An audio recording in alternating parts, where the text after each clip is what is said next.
I was going to ask you to explain quantum computing, but when do you expect Canada's ISIL mission to begin again? And are we not doing anything in the interim while we prepare? Okay. Very simply, normal computers work by...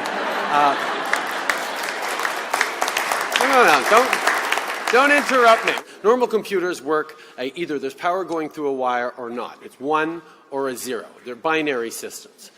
What quantum states allow for is much more complex information to be encoded into a single bit.